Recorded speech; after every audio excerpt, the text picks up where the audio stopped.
Okay, so we're going to get started. And in order to do that, we have a wonderful webinar today, Restorative Justice and the Special Jurisdiction for Peace, taking place in Colombia. My name is Beth Fisher Yoshida. I am the Program Director of the Negotiation and Conflict Resolution Program at Columbia University. And this is one of our monthly webinars that we welcome you to. This will be recorded and a link will be sent to you later on. It will also be available on our webpage, and the NECR webpage at Columbia University. So we do have webinars almost every month. If we can have the next slide, please. I'd like to share some upcoming events that we have that we'd love you to participate in. In March, we have another webinar with Dr. Aldo Civico, Find Your Massive Transformative Purpose. We also have an information session for prospective students. So if you or somebody else is interested in applying to the program, please join us. That will be on Wednesday, March 27th. Look forward to having you there. And again, all of these will be recorded, so you have access afterwards. And then we really love when people come to our capstone presentations. If you really want to get the sense of the flavor of the program, come to join us in our capstone presentations, which will be on Saturday, April 20th on campus. And we will have further information about the exact time. So what, do we have something else there? If not, okay. Then what I'd like to do now is just give you a little bit of a flow of today's webinar and then introduce Peter Dixon. But first, we will have some introductions, and then Ariel will present his slides, and we encourage you to be an active participant by writing any questions or comments you have in the Q&A, excuse me, that we'll get to later. So without further ado, I will turn it over now to Peter Dixon, who is a colleague of mine in the NECR program. He is an associate professor of practice, does a lot of work domestically, internationally, has worked in Colombia and continues to do so, and is also interested in the area and intersection of conflict resolution, peace building, and social justice. So now Peter will introduce our guest. Peter? Great. Thanks so much, Beth, and good afternoon, everyone. Nice to see you all here. Nice to see you as well, Ariel. Just some very brief context. In 2016, the Colombian government signed a historic peace deal with the FARC non-state armed group.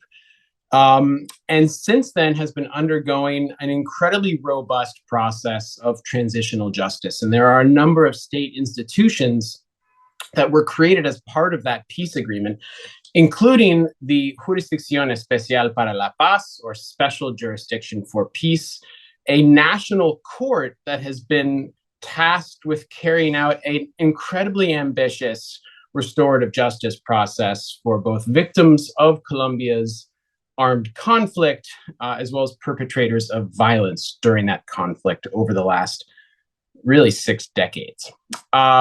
I first met Ariel a few years ago at a conference that I was attending in Bogota, and I was very intrigued by his work because Ariel is actually an anthropologist by training, and he is working amongst lawyers. And I'm also a sociologist, and I've spent a number of years working amongst lawyers. And I think it's a very sort of interesting and privileged place to hold because you sort of see the social impact of the law. And I think that's really what this webinar is going to focus on today. So without further ado, let me introduce Dr. Ariel Sánchez Meertens, the Director of the Restorative Justice Office inside the HEP. So please take it away, Ariel. Thank you so much, Peter, and thank you, Columbia University, for having me and for all of those following this webinar. It's really a privilege for me to be taking part in this series. And let me kick off by presenting a series of apologies, which I feel might be fitting given the topic. First of all, I just happen to be in the middle of nowhere nearby Bogota, but in a natural reserve where we are exploring the possibilities and the conditions for a particular restorative justice project where perpetrators of crimes against humanity will be taking part in processes of care, seeding, and working the soil to restore, let's say, an ecological project to restore a particular area nearby Bogota, a particular forest nearby Bogota. And that's why I'm also perhaps not properly dressed for the occasion. And hopefully then we won't have any issues regarding connectivity. That's my first apology. The second apology is regarding my PowerPoint presentation, which I'm going to share with you now, because I had help of my team in getting this ready, but unfortunately, there are a few small mistakes that just slipped my review. Well, fine. I think what I would want to do at this point is to perhaps start slightly provocative by saying the following. First, it's crucial to understand, as Peter just suggested, that this is part of a system that was created as the outcome of a peace agreement, and it created a particular jurisdiction that combines three different types of justice in a way. And I think that's a very critical element to consider from the very beginning of this conversation that we're having. So the special jurisdiction brings within the setting of a transitional justice model a restorative justice model, but it does so combining also particular roots of justice that are more retributive in nature. So that triangle is a key component of the ways in which this jurisdiction works, but also is the key triangle to understand what the biggest challenges are that we are currently facing. And I would put this as follows. I think one of the challenges is to understand how the balance would work between the emphasis on restorative processes and a dialogical trajectory of this jurisdiction, and the just balance also with the more punitive components of this jurisdiction. At the same time, we have the challenge that I face daily with my team, which is how to combine the intimacy required of the restorative justice models with the transcendence, the scale of transitional justice that operates at the level of patterns of violence, that is seeking to turn the page, that involves the entire society, that operates at a national level, even in some instances at the international level. And so is it possible to combine and to create spaces where you can have a personalized, face-to-face, interactive justice and having those patterns of intimacy be replicated in a way that they would have the resonance it needs to have on the whole of society, on the whole of the universe of victims, perpetrators, and communities in order for it to work as a transitional justice mechanism. So that's one key element that I want to present to you as the challenge that we face on a daily basis. On the other hand, what I wanted to suggest a bit more provocatively is that the scheme of transitional justice settings traditionally organizes their approach in terms of dealing with the past. And I have done so myself in many occasions, building the sense of transitional justice as a way of dealing with the past. But when we create a justice model that is both transitional and restorative, and that advocates for a prospective, future-oriented justice model, then I think that in many ways we are more concerned with dealing with the future. dealing with the future in the midst of ongoing violence, in the midst of the dilemmas of coexistence, peaceful coexistence, dealing with the future also in the sense of how do we make perpetrators, how do we sanction them in a way that it actually transforms or at least has inputs for the transformations towards the future. And how do we make it justice model work that is focused mainly on the country, the system, the society that we are leaving for future generations. So I'd like to think that the transition from focusing in transitional justice on reparations and working in this restorative transitional justice, focusing on restoration and on the future, is part of the crucial paradigm shifts that we think we might be contributing to.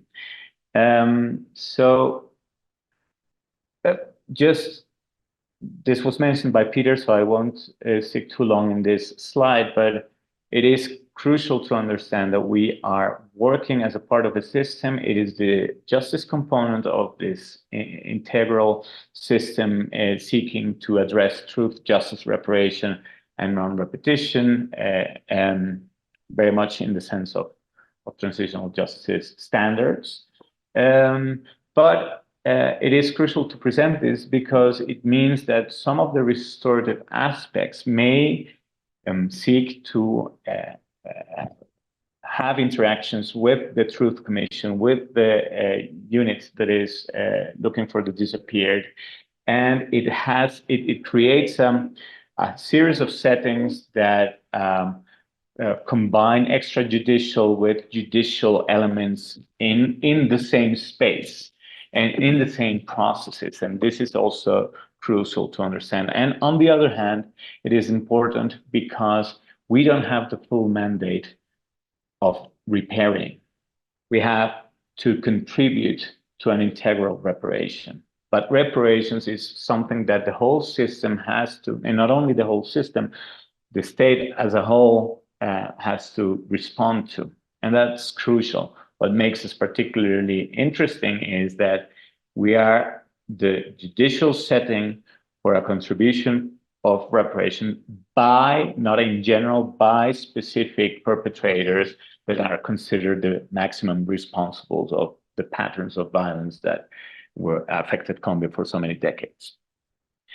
And so you might know this, but just to double check, so the one subject to this jurisdiction are former members of FARC, are different state actors, actually armed state actors that took part in the conflict and that committed international crimes. And although on a voluntary basis, the history behind it is too long for me to address here, but on a voluntary basis, it's also dealing with third parties, private citizens that contributed to the armed conflict either by financing or other types of support networks of violence. And this is also quite interesting. It's very limited because it is not a forced compliance for these third parties. And I have to go back to the basics of at least a working definition of restorative justice in the setting that we are dealing with. Because part of the premises that we try to handle is that we are not just importing restorative justice to a transitional setting. We're combining these three elements, and that combination is transforming at least both of them, the transitional and the restorative justice aspect. And I think it's also transforming slightly the more retributive form that also operates on this jurisdiction. And there are no single definitions of restorative justice. And so we're moving towards a definition of transitional restorative justice. And what we imagine, first of all, there is a whole spectrum of ways in which restorative justice is handled, even with our own normative system. And you see that it appears as a paradigm, it appears as a principle, it appears as a methodology, it appears as a lens, it appears as a set of practices. And I just want to say that it can be all of that. But above all, we need to remind ourselves that it is a form of justice. And this might seem very basic, but it is often forgotten, and it is often seen as an appendix, as an annex to the core justice proceedings of a court or a jurisdiction as our own. It's not an annex. It's not a support element. It is a core element of the way in which justice can be imagined. And it's a form of justice that is highly participatory, highly collaborative, and I think that's a component that is often forgotten. So it's not just about being part of as victims or as perpetrators of the process. It's also about the many instances in which we can actually collaborate in this setting. And it is prospective, as we were discussing early on. Seeking, as you know, ways of attending the harm. We don't speak of repairing the harm. We think that that is an ambition that in this particular scheme we cannot assume, but we do need to attend the harm in different ways. I'll get back to that in a minute. Of course, also reintegrate perpetrators and victims, because both of them have been in many ways excluded by the dynamics of violence, excluded of society, and recover the broken social links, the social tissue, if you will. That's how we are proposing this definition of restorative justice in the setting, in this transitional setting. And it is a very dynamic definition, and it's one that is not yet formally approved, but it is what de facto we are using in many of these processes.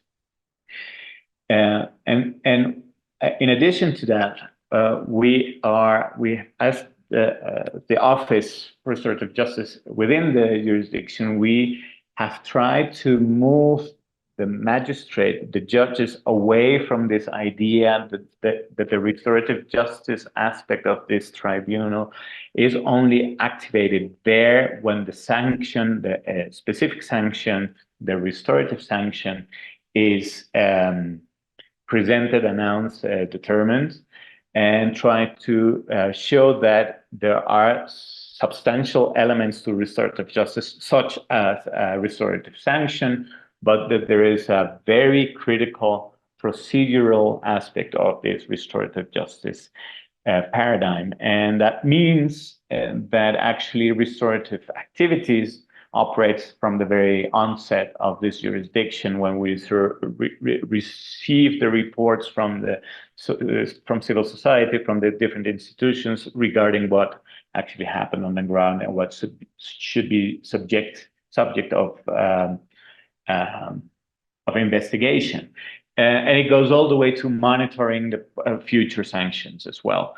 But at the same time, it should also understand that we need to make sure that we are not defined and that we are not waiting for that final outcome in restorative terms, but that we can create restorative moments within this restorative process in such a way that every instance of interaction with victims and with perpetrators are instances that can recover, strengthen dignity, the dignity of the parties, but also to allow them every single space to be a space for respect, a space for memory, a space for acknowledgement and recognition. And that's part of what we try to handle as the Restorative Justice Office. We, not on our own, but with some other teams, we are always in that early settings that are crucial to the outcome, but that are also guaranteeing a restorative process.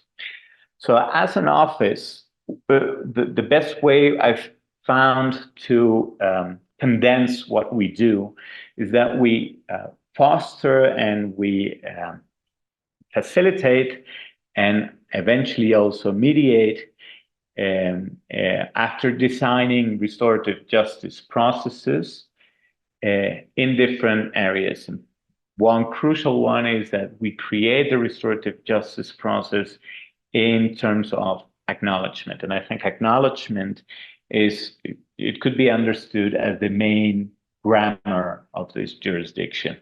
If there is full acknowledgement, full recognition, and full assumption of the perpetrator's responsibility and an acknowledgement also of the consequences of the crimes committed, then they have a particular route. Do you say route or route? I always forget, but route towards a specific sanction that is the restorative sanction. If there is a late acknowledgement or late recognition, then but before sentencing, then there is a different kind of sentence that is still based on jail time, but a reduced jail time. And if there is no acknowledgement whatsoever, we go through an adversarial route that ends up in a more, let's say, ordinary sentence, punitive in its traditional ways. So I might go into details. I don't know how much time I have left, but I'll go into some of the details in this acknowledgement route for a minute afterwards, after mentioning the other two. The second one is a restorative justice process that is focused then not so much on acknowledgement, but on the possibilities of a contribution to integral reparation. And that's what we're handling today, for example. So we create a participatory route that eventually will bring together victims and perpetrators. For some of them, again, some of them have encountered each other in the acknowledgement process. Many of them haven't. Bring them together to, in a sense-making process to connect meaningfully a particular restorative justice project, such as planting trees in a natural reserve, with the particular harms and the experiences lived by victims of specific crimes, kidnapping, extrajudicial killings, and so on. Eventually, we would prepare it and bring them together in a space, and actually also intervene in the space together.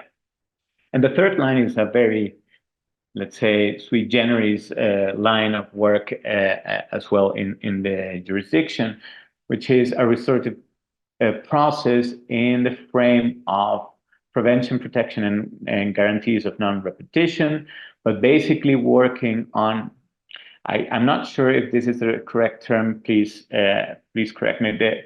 We call it cautionary measures that are handled by this jurisdiction. Orders that are presented to protect rights, but specifically to protect information, to protect the integrity of people participating in the process of the jurisdiction, and the protection of places, particularly places where presumably there are corpses of those that are still disappeared in the conflict. And in that setting, there is no perpetrator, a clear-cut perpetrator, but there is a sense, it is a process of accountability directed towards the state and the different organisms of the state. And in that way, there is a sense of, say, a pathway to an encounter, which is kind of the core element of what we do at this jurisdiction as an office. And all of these lines have this element of dignity, a huge component of participation that is very challenging because of the scale of the conflict in Colombia. An approach to harm. So harm is certainly a approach in the restorative process towards acknowledgement, because it's part of what needs to be acknowledged. It's not about the single individual responsibility of the perpetrators alone. It's about acknowledging that those violations occurred, that those crimes occurred, and that those consequences, that those harms were produced. And that is perhaps one of the key demands of victims in this process. And that's maybe one of our strongest results thus far. And I put here the notion of accountability, but I don't know if it's a proper term in English, but it's more about responsabilization. And I like to put this here because often the contrast between ordinary justice and retributive justice, punitive justice, and restorative justice is made saying that one focuses on punishment and the other one focuses on harm. And that might be to some extent true, but I think that the opposition that is more interesting is that in the ordinary justice, the focus is indeed on punishment, whereas in restorative justice, responsibilization is central.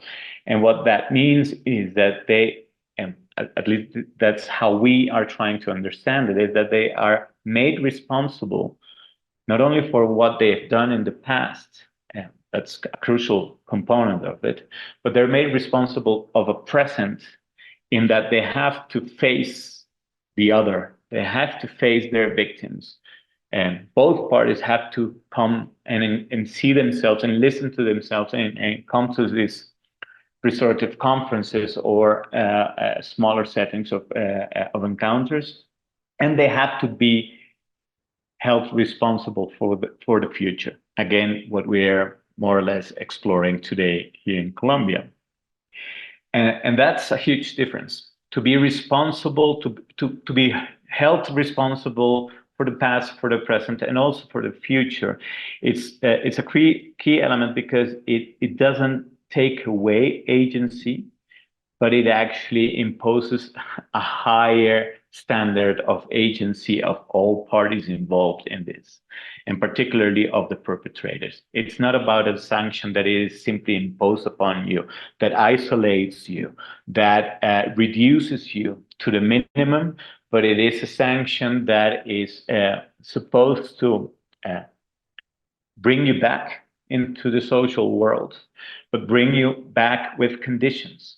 And the condition is that you contribute to transforming, to attending what happened, but also to transforming the environment, the conditions, the pre-existing structures that led to a conflict in the first place. And in so doing, supporting and contributing to future generations and to the possibility of a shared future in general. And so I think that's a key component, and that's what we are most working on today. It cannot always be about, in that sense, a direct link between the crime committed, the harm produced, and the sanction that is presented as a causal relation. Because the third element of the basic triangle of restorative justice is community. And so for these projects to be sustainable, for these projects to actually have a sense of transformation also for the communities that were affected, perhaps they didn't suffer a direct harm, but were affected by these dynamics, that they can also be beneficiaries of this model of justice, of the actions particularly placed upon the perpetrators. So I think I've handled most of this critically, but perhaps what I would like to highlight, and I'm guessing I should be rounding up by now. I'm looking at Dr. Beth. Yeah? In a few minutes, yeah. Okay. And so what I would like to highlight at this point is that most of what occurs, I think tribunals are used to work with hard lines that need to be, or how do you say this? a threshold, a particular threshold of truth, of contribution, and so on. And I think that from a restorative perspective, it is less about a particular threshold that needs to be transcended, that needs to be overcome, but about movement. So what we try to think, and we've been discussing this with Dr. Peter Dixon, is what should be measured, what should be our attentions be focusing on. It's not about claiming whether truth it is enough truth or it's insufficient truth. That certainly is part of what judges might have to determine. But what we do is to record, to register the movement that it is created once a perpetrator and a victim enter a restorative process that may lead to an encounter among themselves. We have to see with what kind of truth they begin with and what kind of truth is achieved towards the end, but not so much to define whether that's sufficient or insufficient, but to measure the movement that it is attained. And it is a movement that can be sought to and explored in terms of truth, but also in terms of emotional approaches, emotional transformations that might be addressed, perceptions that might be transformed, and material conditions, vital conditions that might be shifting along this process. And so something very particular occurs in the setting of a restorative justice process in terms of acknowledgement, and that's that we begin when the indictment is already there, but we see that and the response of the perpetrators, they can either accept or deny what is indicted to them. If they accept it, it's exactly that. It is put officially in terms of recognition or acknowledgement, but I think that what's happened there, written by the lawyers representing them in private and directed to the judges, is merely an acceptance. And what we need to do is to transform that into a public acknowledgement. And that transit, it requires a lot of energy. It requires moving away from justifications. It requires entering as individuals, but attached to a particular place in a pattern of violence and pattern of victimization. And what that means as well, and this perhaps with this I could end this presentation. What that means is that we need to seek for the temporary suspension of the transactional aspect of transitional justice.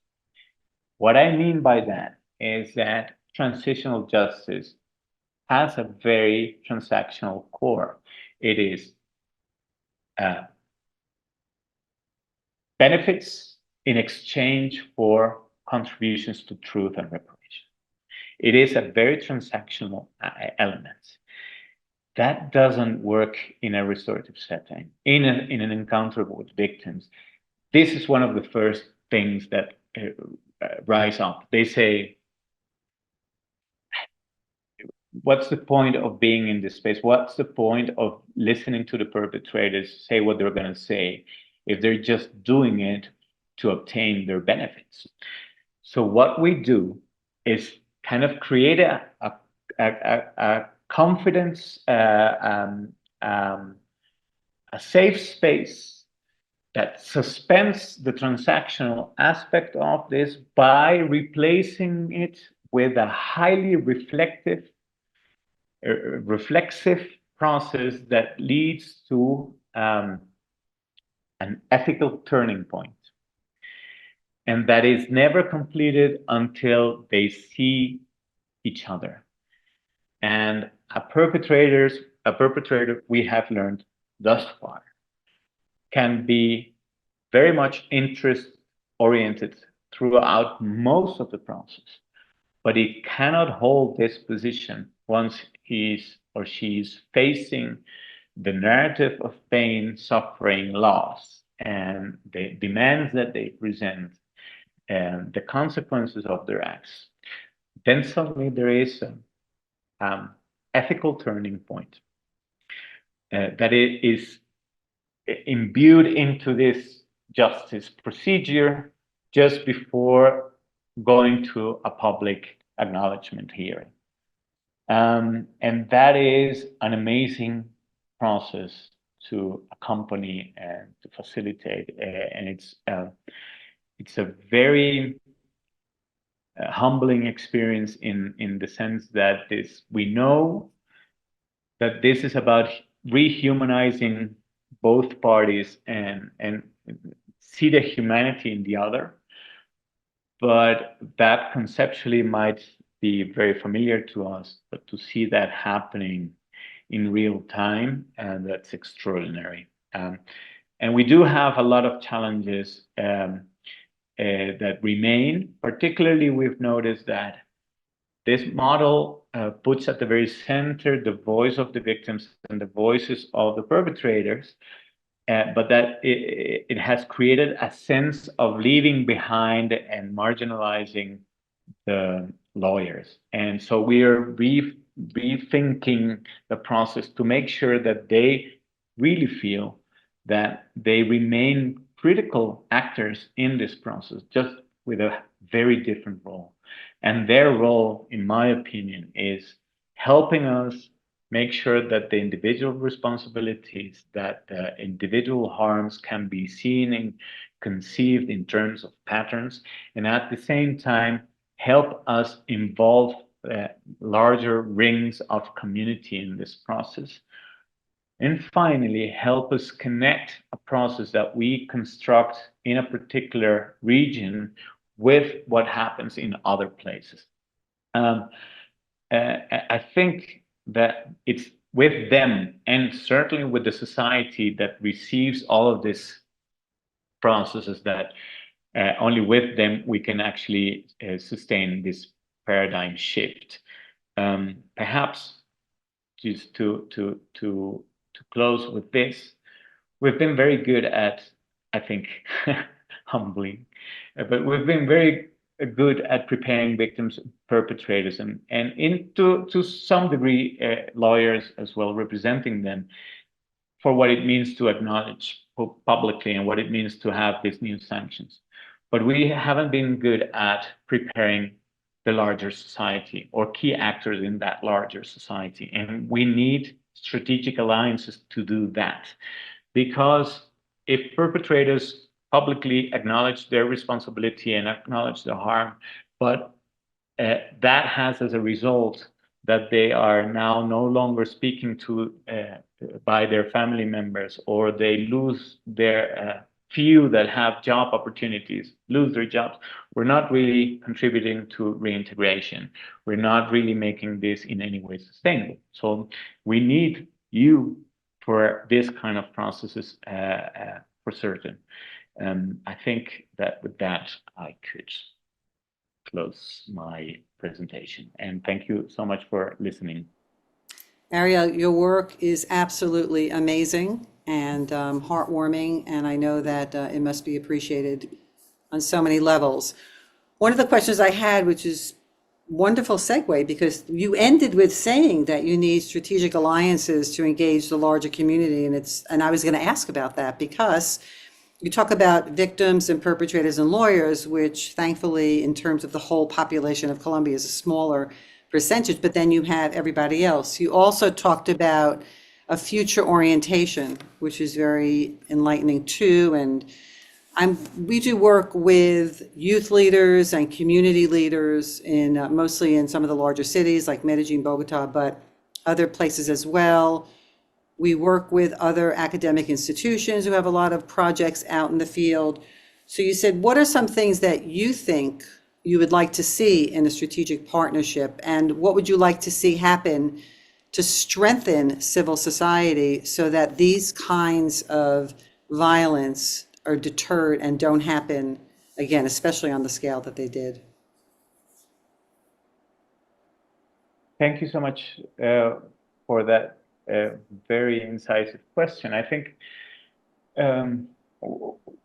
lately we've been discussing two new forms of or methodological approaches that we think that we need to consider and that we need to put out there to strengthen these strategic alliances. One of those methodologies, we call them satellite methodology, and the other one is a methodology for the interludes. And I'll briefly explain what I mean by that. In any case, they are exactly they try to address exactly that tension that I mentioned at the very beginning of how do we sustain the very intimacy of restorative processes with the national, international impact that requires this transitional setting involving the whole of society. So this satellite methodology, what it is, it's an attempt at maximizing participation without losing this intimacy. And what we mean by that is that when we have a restorative process towards acknowledgement, for example, we work with victims that have been participating in the whole trajectory within the jurisdiction for that particular case. And we have the perpetrators in mostly the maximum responsible, but not only them. And we have a series of workshops, collective workshops, that slowly but surely bring them together. Initially with messages that we take from one place to the other in this notion that you must be very familiar with, shuttle diplomacy. And then with letters, with audios, with videos that we then start to make sure that the parties are getting used to the idea of the other and the possibility of encountering them. So we do that, and that's it is already not particularly orthodox the way we are handling this, because it's not one-to-one. It's about in some settings 12. Now we're working more in the range of 30 perpetrators with about 80 victims. So it's getting towards the very limit of more the notion of a restorative conference than any other notion. But we find that to be already pushing the boundaries too much. And it has been a huge negotiation with the lawyers, in particularly representing the victims, saying there are at least 300 victims, direct victims, and indirect victims of this case. All of them should be part of this restorative justice process. And then we have to say, listen, if we create a process with 350 or 400 people, there is no real dialogue, there is no sense of face-to-face interaction, there is no proper acknowledgement from the sense of the humanity of the other. What we need to do is to have satellite spaces that allow, with strategic partners, have external spaces of this process that gather, let's say, what happens in workshop 1 and 2, and then work with either other family members, leaderships, regional, local leaderships, authorities, on the other, the academic world, of course, and mention what is not subject to the strict confidentiality of the judicial process, bring that to that space, gather expectations, gather doubts, gather demands from that place, and bring it back to the process. So that's one way in which we think that civil society should accompany or could accompany us in this process to make sure that this actually does have full social, societal participation, but without leading towards the collapse of the dialogical aspect of the process that we lead. And the other thing that we've noticed is that between every workshop, between workshop 1 and workshop 2, there's a time space that is can be very damaging, because there's a renewed sense of abandonment. There's a renewed space for doubt, for fear of participating in this kind of processes, of doubting themselves and the possibility of meeting the victims, or the other way around, and other actors trying to impose their ideas in those interludes. And so we think we need strategic alliances to make sure that something happens in those interludes that can allow us to keep the momentum going. That momentum is critical. We've noticed a process like this, before we get to a public hearing, a public acknowledgement hearing, there is a space of 6 to 9 months between the indictment, the process that we lead, and the public hearing. And we don't have that time. We have a transitional mandate. We have limited time.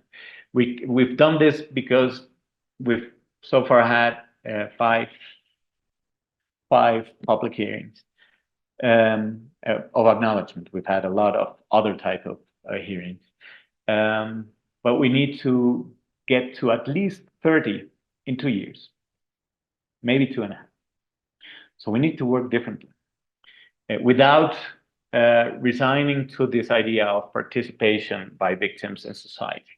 And the beauty of those methodologies is that it's not just about engaging civil society, the academic world, other types of leadership, just by being the destinataries, by being the receivers of these notions, but really make them part of executing those methodologies.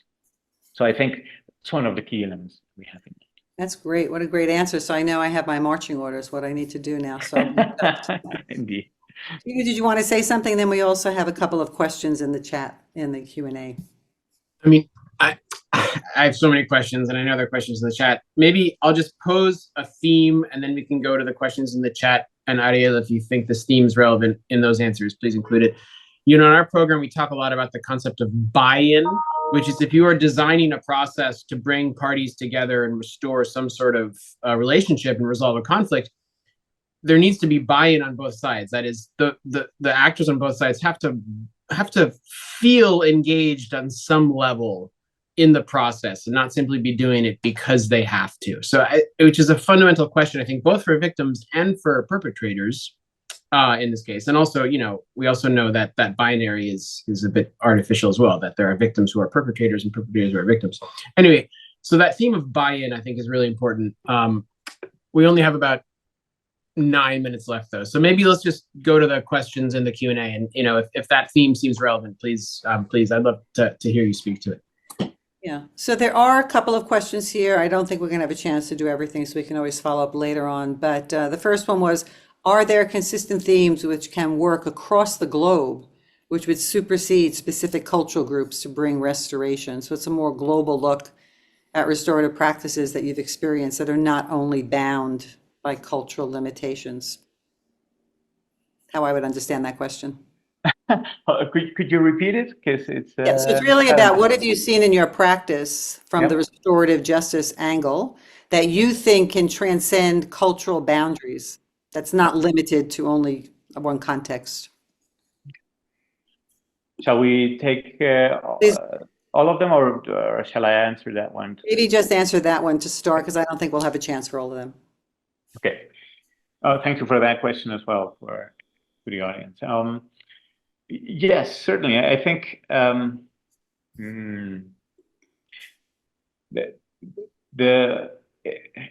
is no restorative justice if there is not a differential approach, if it doesn't take into account the different ways in which justice is perceived, the different ways in which... We may have lost him for a minute. His connectivity held on so well until just now. All right, then if you have questions, please feel free to stay on and then get our contact, we have your questions. If you want to contact us directly, we're happy to try to follow up and find answers to your questions. Sorry for the technology glitch right here, but that's part of connectivity around the world. We don't always know when it's going to work and when it's not going to work. So, I mean, that was a great, inspiring, right? I mean, wow, what a great session, and the amount of work they're doing and the impact they have, but very small, intimate, but trying to go large scale, you need a lot of partners. So like I said, I have my marching orders, and it's great that we're situated to really support these efforts. It's really exciting. Beth, maybe as we wait, I can speak a bit to some of the work that I and some folks I work with are hoping to do with Ariel, actually, which he mentioned briefly. So I work with a group of folks, really a research network called Everyday Peace Indicators. And we've been doing a lot of work in Colombia over the years. And one of the things that we try to do with this work is understand what some of these very complex concepts like peace and justice actually mean to folks in their everyday lives, in their communities, and how they not only understand, but sort of perceive whether there is peace or is not peace, or whether there is justice or is not justice. And as Ariel mentioned, in this process of gradually bringing folks together to engage in these workshops, in these dialogues, one of the key questions is, how are they changing or transforming as individuals, and how are their potentially broader communities transforming in the process? And so we've been talking about, what those transformations might look like. They could look like, for example, how people conceive of justice at the beginning of a process and at the end. Is there a sort of transition from maybe more kind of punitive or retributive orientations towards justice to something more restorative by engaging in this process? Does it actually shape different actors, different stakeholders' idea of what justice is? I think is an interesting question. Another really interesting question is, does it transform relationships? Not only relationships between victims on the one side and perpetrators on the other, but also between victims who are maybe getting to know each other through this process, who are sort of building this identity by having the harm they experienced recognized. Also on the perpetrator side, as I said, especially in Colombia, but really in many of these conflicts, this binary of victim and perpetrator is really a kind of a false binary.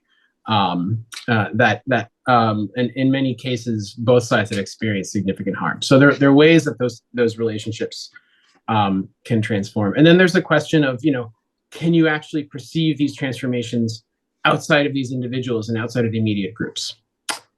With that, I see Ariel has returned. Yeah.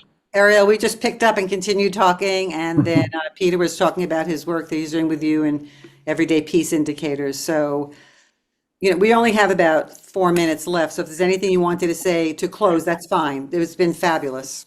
Sorry about that. It's just that it was not a strategy to avoid answering such a challenging question. But I was just saying that, there is definitely no restorative justice without a differential approach to not only what justice is, what reparation can be, what restorative or restoration can signify for a community, but also in terms of how to handle responsibility and how to handle harm. What the consequences are cannot be detached from cultural, social realities, and also the political and power dynamics that can be involved. So in many ways, it is true that this is applied, and it has to be tailor-made, and it has to be participatory in the way that in those spaces this can be brought into the process.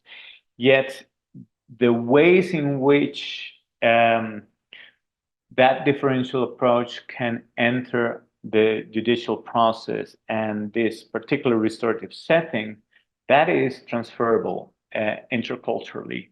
I think that one of the most interesting things that we've done is to see how we can interconnect, having 2 minutes left, the rituals, the juridical rituals of court settings with cultural and social rituals wherever we are holding those hearings.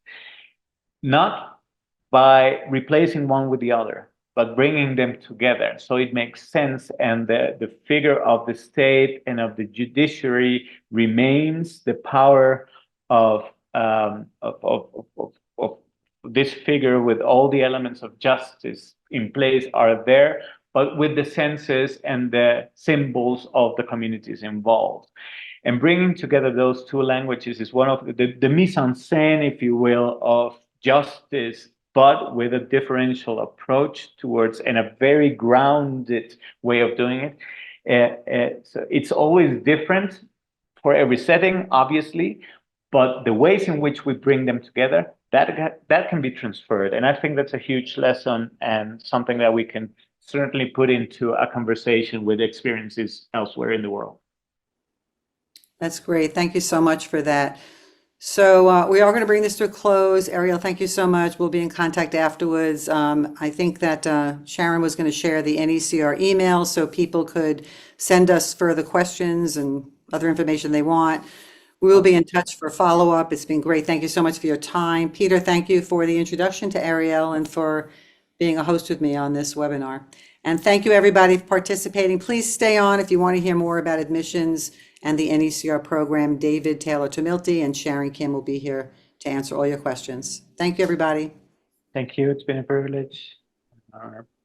All right, everyone. Thank you for staying on. Thank you to Beth and Peter and Ariel for their engaging insights. My name is David. I work as an admissions assistant director for recruitment and admissions here at the School of Professional Studies. I also work as the principal admissions contact for the negotiation program. And for the next about 10, 15 minutes, I'm going to take us through an abbreviated overview of the application process for the negotiation program. This information should be relevant whether you have opened an application but have not yet submitted, whether you are thinking about it but not quite sure just yet, or maybe you have submitted your application in recent weeks and you're still just curious to know how the process will operate. Wherever you are on that quadrant, this should be interesting and useful for you. As I make my way through my 1 or 2 slides, any questions that you have, do put them through. I'll pick them up at the end. One thing to note, I cannot get into any specific questions about your application if you do have an application, but I can take those questions offline, and our contact details will be at the concluding slide. So before I get into it, maybe one of the most common questions that we get is, who applies for the program? Who is eligible for the program? On the slide here, you see sort of a brief synopsis of the sort of candidate profiles that we see coming through the program. And you'll see it's probably an assumed or a usual selection of individuals who are perhaps in the beginning phases of their professional development. This may be people who are already working in roles in a broader conflict resolution environment, or they may be working in negotiation or mediation roles, and they've just chosen to come back to school just to update and refine their professional knowledge. We also have individuals who have been working in positions like that, or they've been working in different roles for an extended period of time, and the time has come for them to consider either a career pivot, or they see some alignments with what they do and what the program offers, and so they see a nice natural time to come back and take some classes to complement their professional experiences. And we also do have some individuals who are fresh undergraduates who are pursuing this program because they have seen a clear alignment with their career path. And that includes people who are pursuing careers in the financial sector. So we see a broad intersection between a lot of different disciplinary areas and professional areas and the negotiation and conflict resolution program. I think there was a time where perhaps this program was more close seen as being in the over of sort of wider legal programs or international relations program. But we do see in recent times, we see more people coming into this program who are pursuing business careers, and they just see a natural gap in their resume with having the need to develop their EQ, understand how they engage with people in complex scenarios, and they just see a nice natural fit with where they are and what the program offers. So I could wax lyrical about that for a little longer, but that's not what we're here for. I'm just going to take us through some key parts of the application process.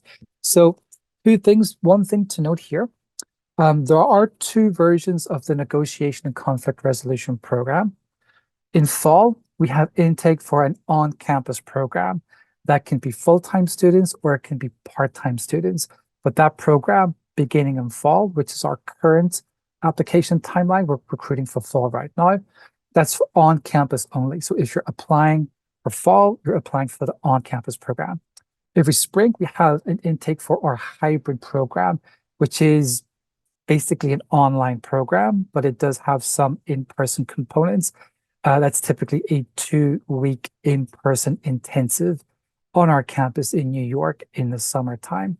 So if you're looking for in-person on campus, fall is your target. If you're looking at online, spring is your target. Applications are open for fall. Applications for spring will not be open until sometime around May or early June at the latest. So either way, application process is the same. So we're looking at an online application, and we no longer accept applications by paper or carrier pigeon. Those days are behind us. So it's an online application. You will submit a $150 non-refundable application fee. You don't pay that fee to open the application, so don't worry about that. You can open up the application at any time, take a look around, become familiar with what's in there, what we're asking for. But you won't pay that fee until you submit the application.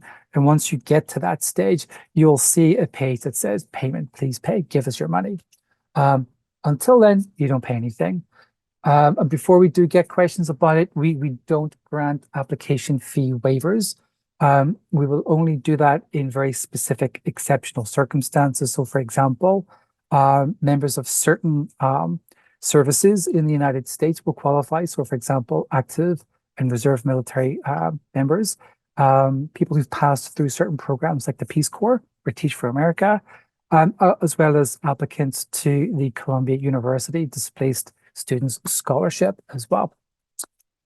We're going to look for several items to make your application complete. We operated a rolling admissions process. So unlike other schools, we don't sit on applications and periodically dip into our pool when we feel like, oh, let's read a few applications. Once we've received your application and it's considered complete, we begin our review process. We advise that process will take between 6 to 8 weeks. Sometimes it can be quicker. Just depends really on whether your application is complicated, we're missing some documents, but 6 to 8 weeks is your expected time frame. If we run past that time, or even before then, if you're not sure about your application status, reach out and let us know. So we're going to look for a few items. The first, we're going to look for your academic credentials because we need to know what your academic standards and what your academic experience has been. If you have graduated from an institution within the United States, we will only require an unofficial transcript for the review process. So an unofficial transcript is your copy of the transcript. That's yours. You've downloaded that. You've scanned it. It's your copy that you have. You could upload that into the application portal, and that will be sufficient for review. If you have graduated from an institution outside the United States, or if you've graduated from an institution outside the United States, we will ask you to go one step further, and that is to obtain what we call a WES evaluation. WES is a third-party organization that most Columbia schools work with, and they're going to do two things for us. They're going to check that your transcripts are authentic and true, that you've graduated from an actual university, which sounds weird to hear, but we do receive fake transcripts from made-up universities. And they're going to also check and convert your results into the US grading scale. So if you graduated from a UK university with a first-class honors degree, that will just convert that into the US GPA, just to ensure that we have as complete understanding of your academic background. That's also applicable to US citizens who've graduated from international universities as well. It's also applicable to Canadian institutions because guess what? If you're in Canada, you're not in the US, so you are international. So that is something that we will require. If you're not certain about that, you can just reach out with any questions. It can seem a little overwhelming. It can seem complicated, but in most cases, it's actually quite straightforward. And once you initiate that process, it can be pretty quick to conclude. And also, this is one of the first things that we recommend that you do. In this itemized list that I'm sharing, the first two things you should do is prepare your WES, if you need to do that, and also your letters of recommendation. Before I move on to the resume, final points about the WES is we will require the WES report to be received before we can begin the application review. You occasionally do hear from people who are convinced that that's not the case, that we don't need the WES until afterwards. No, we need the WES report to begin the application review. So if you're thinking about an application for fall, if you do need a WES report, or if you're not sure, just let me know. But if you do need a WES, begin that process as soon as you can. You're also going to need a copy of your resume, and we want to know what you've been doing, what you're up to, what your interests are. The resume should be up to date and it should be complete. So please, if there are 5 or 10-year gaps in there, please fill those gaps in, because I will reach out and say, hey, there's a 30-year gap here. Why is that? We just want to know what's happened. It's not really a big issue, but we might like to know a little bit more about who you are and what you've been doing between graduating from your undergraduate degree to where you are right now. No big deal, but it is important. Format doesn't really matter, resume or CV, really it's sort of the same thing, just in terms of what we're looking for anyway. We're also going to look for 2 letters of recommendation, not 3, not 1, 2, and only 2.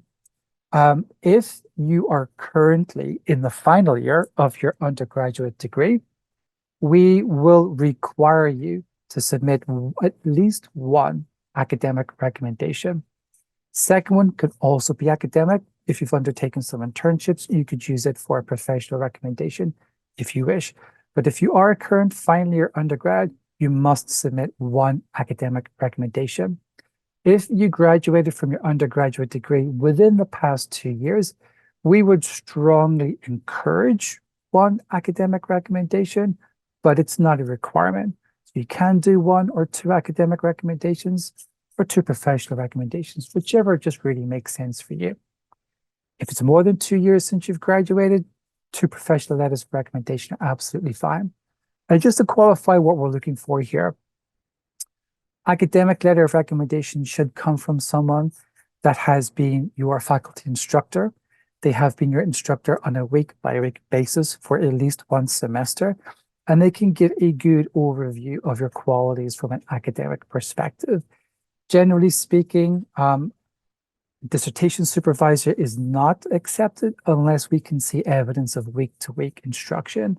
Academic advisors are not accepted. So an academic advisor who has helped you pick your classes over the years, we don't accept those. Must be a member of faculty that has delivered classes for at least a week-to-week basis over 1 semester.